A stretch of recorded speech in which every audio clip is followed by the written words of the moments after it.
Hi, நம்ம இன்னைக்கு பார்க்க போகிறது ஒரு சூப்பரான பூண்டு குழம்பு எப்படி பண்ணுறதுன்னு பார்க்கலாமா? இந்த குழம்புக்கு ஃபஸ்ட்டு நிறைய நல்லெண்ணெய் விட்டுட்டு கொஞ்சமாக கடுகு, தேவையான அளவு வெந்தயம் போட்டுட்டு நல்லா வதக்கி விட்டுக்கோங்க. காரத்துக்கு ஏற்ற மாதிரி 4-5 பச்சை மிளகா கட் பண்ணிவிட்டு, நான் இன்றைக்கி சின்ன பூண்டு தான் எடுத்திருக்கேன்.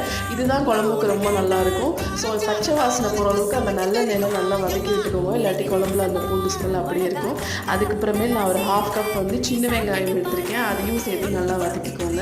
எண்ணெயில் வதக்கும் போதே உப்பு சேர்த்தா தான் அதில் உப்பு பிடிக்கும். அதுக்கப்புறமேல் பொடியாக கட் பண்ண 2 தக்காளி சேர்த்துருக்கேன். நம்ம புளிக்குழம்புக்கு ஆட் பண்ணுவோம் இல்லையா, அதே மாதிரி சேர்த்துக்கோங்க. நல்லா வதக்கிட்டு இருக்கும் போதே மஞ்சத்தூள் போட்டுட்டு கரைச்சி வச்ச புளி தண்ணியை அதில் ஊற்றிக்கோங்க. அதுக்கப்புறமேல் சில்லி பவுடர் எப்பவும் போல் நம்ம குழம்புக்கு போடுவோம்ல, அந்த தனியா பவுடர் போட்டுட்டு நல்லா ஒரு மூடி போட்டு கொதிக்க விட்டுட்டு, கொதிச்சதுக்கப்புறம் தான் லாஸ்ட்டாக நம்ம தேங்காய் பால் எடுத்து வச்சுருக்கோம் அதையும் ஆட் பண்ணிவிட்டு சிம்மில் வச்சு கொதிக்க விட்டிங்கன்னா அந்த எண்ணெய் பிரிஞ்சு அழகாக குழம்பு எவ்வளோ கலர்ஃபுல்லாக இருக்குல்ல.